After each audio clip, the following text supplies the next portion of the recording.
کل بھی توسل کی جانب توجہ دلائی کہ ہر لحظہ اللہ سبحانہ و تعالیٰ کی جانب توجہ دینی ہے، اور جو معرفت خدا اہل بیت نے بتائی ہے وہ کسی کے پاس نہیں ہے۔ ایسا نہیں ہے جب مانگنا ہو جب اللہ کو یاد کریں، وہ بھی بہت اچھا ہے، کبھی ذہن میں نہ لائیں کہ جی اللہ سے کیا ہم مانگتے ہی رہیں، نہ اللہ سے نہیں مانگیں گے تو کس سے مانگیں گے؟ ہم مانگیں نہ مانگیں بالآخر اسی سے مانگ رہے ہیں، بظاہر زبان سے مانگیں نہ مانگیں اسی سے مانگ رہے ہیں، سب کچھ اسی سے ہے۔ تو ہر لحظہ اللہ کی جانب توجہ، ہر لحظہ اللہ سے مانگنا، ہر لحظہ خداوند تبارک و تعالیٰ سے بات کرنا، یہی دعا ہے۔ اور ہر لحظہ محمد وآل محمد علیہ الصلوۃ والسلام کی بارگاہ اقدس میں سلام پیش کرنا، ان کی جانب توجہ دینا، اور اپنی حاجات ان کی بارگاہ میں پیش کرنا، کیونکہ اللہ سبحانہ و تعالیٰ نے اشرف الانبیاء کو رحمت للعالمین بنایا ہے۔ نہ اللہ سے مانگنا کوئی خود غرضی ہے کہ جی جب ضرورت ہوئی آ گئے، بھئی جب ضرورت ہوئی نہیں ہوئی،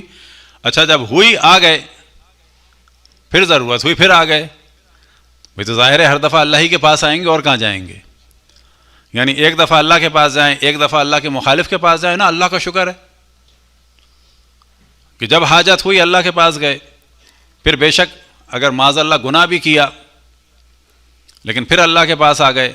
یہ زیادہ بہتر ہے یا گناہ کر کے کہیں اور چلے جائیں وہ بہتر ہے؟ تو اس وجہ سے کہا جاتا ہے کہ ہر لحظہ اللہ کو یاد رکھا جائے اور ہر لحظہ معصومین علیہ السلام کی جانب توجہ ہو اور توسل کیا جائے۔ ایران کے ایک بڑے شاعر تھے اور خطاط تھے، اور 68 انہوں نے قرآن لکھے تھے اپنے زمانے میں، اور ٹاپ کے خطاط تھے، اور ان کا نام تھا مرزا محمد شفیع، اور تخلص تھا کیونکہ شاعر تھے تو ان کا تخلص تھا وصال شیرازی۔ اب کیونکہ خطاط تھے تو ان کی آنکھوں کی بینائی بڑی متاثر ہوئی، اس زمانے میں ظاہر لائٹ کا بھی پرابلم تھا، تو اس زمانے میں حکیموں سے انہوں نے رجوع کیا، سب نے کہا کہ ایک کتابت چھوڑنی ہوگی، انہوں نے تھوڑے دن کے لیے چھوڑی، اس کے بعد پھر شروع کر لی، یہاں تک کہ نابینا ہو گئے۔ اب جو نابینا ہوئے تو انہوں نے توسل کیا معصومین علیہم السلام سے کہ مجھے میری بصارت لوٹا دیں۔ تو انہوں نے خواب میں اشرف الانبیاء کو دیکھا، کیونکہ یہ شاعر تھے تو آپ نے فرمایا کہ تم میرے حسین کے لیے کوئی کلام کہو، یعنی شفا کے لیے کلام کہو۔ وہ فرماتے ہیں اسی وقت جناب سیدہ سلام اللہ علیہا تشریف لائیں،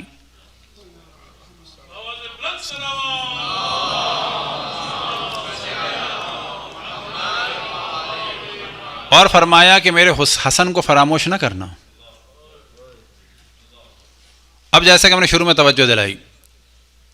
کہ بلا شک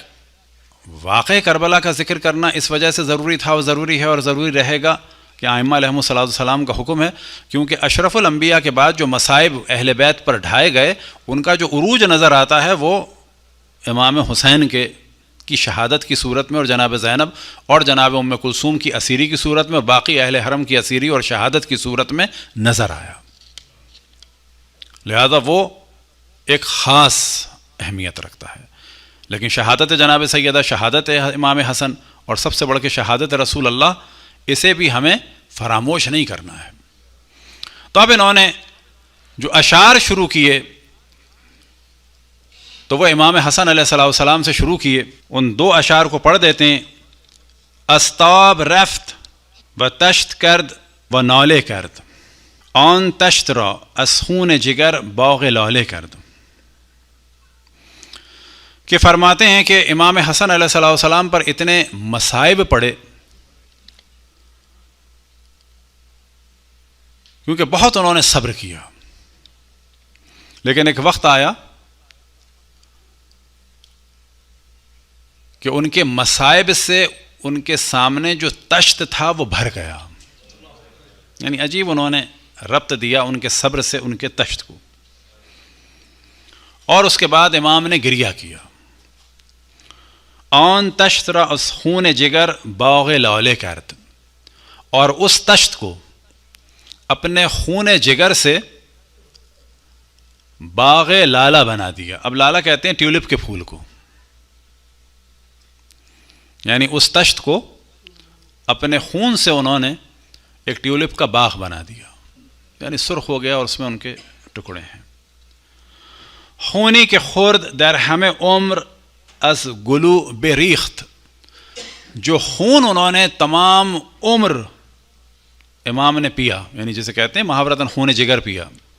تو اسی جانب کہہ رہے ہیں خونی کے خرد در ہمیں عمر از گلو بریخت، تمام عمر جو خون جگر انہوں نے پیا تھا، اب ایک وقت آیا آخر وقت میں کہ سب انہوں نے باہر نکال دیا. دل را توہی ز خون دل چند سالے کرد، اور اپنے دل کو اس چند سال میں جو انہوں نے خون جگر پیا تھا اس سے خالی کر دیا. وہ فرماتے ہیں جیسے ہی میں نے پہلا شعر کہا، کیونکہ وہ اٹھ چکے تھے اس وقت، اور اسی خواب کے حساب سے وہ کہتے ہیں کہ میں نے اشعار کہنا شروع کیا، اور جناب سیدہ کے مطابق پہلے امام حسن کے کہے، جیسے ہی میں نے پہلا شعر کہا تو میری بینائی پلٹ آئی. باقی اشعار انہوں نے